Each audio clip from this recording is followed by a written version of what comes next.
모두다 행정사 송범석 대표입니다. 이번 시간에도 제가 실무상 가장 많이 듣는 질문에 대한 풀이를 해드리는 시간을 갖도록 하겠습니다. 그 가운데 하나인 합의에 대한 부분인데요.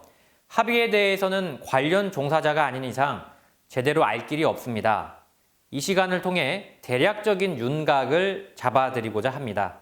다음 화면을 보시죠. 합의는 형사합의와 민사합의로 이루어져 있습니다. 먼저 알 것은 형사합의와 민사합의는 완전히 다르다는 점입니다.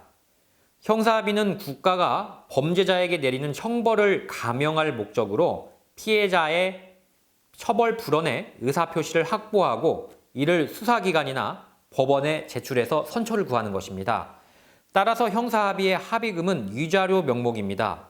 사안에 따라서는 형사합의를 하지 않는 경우에는 징역형 등 무거운 처벌이 나올 수 있기 때문에 가급적 상황이 가능하다면 형사합의를 하시는 게 좋습니다. 다음은 민사합의입니다. 민사합의는 손해배상의 개념인데요. 즉, 음주운전 등 위법 행위로 인해서 피해자에게 발생한 손해를 보상하는 것인데요. 피해자의 차량 수리비, 렌트비, 치료비, 후유장애에 대한 비용 등이 이에 해당이 됩니다. 민사합의는 보통 보험사에 위임을 하면 해줍니다. 음주운전의 경우에는 보험이 면책이 되기 때문에 따로 면책금을 내야 합니다.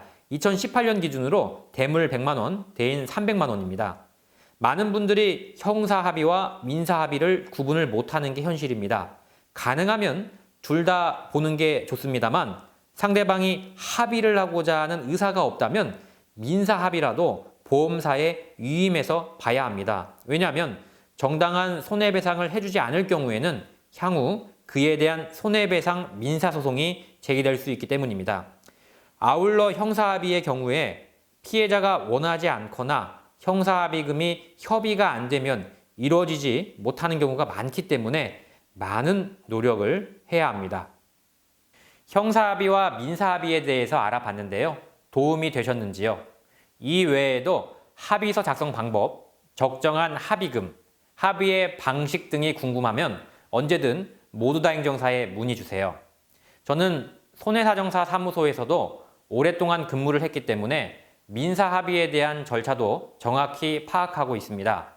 필요할 때 여러분들에게 도움이 되는 법조인으로 기억되고 싶습니다. 모두다 행정사 송범석 행정사였습니다. 감사합니다. 음주운전은 절대로 해서는 안 되는 행동입니다. 마땅히 처벌을 받아야 할 죄입니다. 수많은 사람과 그 가족이 음주운전으로 고통을 받고 있습니다. 그러나 죄라는 건 경중을 따져야 합니다. 음주운전도 구분할 필요가 있다고 생각합니다. 중한 범죄에는 중한 처벌을 주되 참작할 만한 점이 있거나 억울한 사연이 있다면 다시 한번 면허를 회복할 기회를 줘야 한다고 저는 감히 생각합니다. 음주운전자도 한 가정의 가장이자 소중한 삶을 이어가야 하는 평범한 우리 이웃인 까닭입니다. 다시 모두를 소중한 우리 이웃으로 저는 모두다 행정사입니다.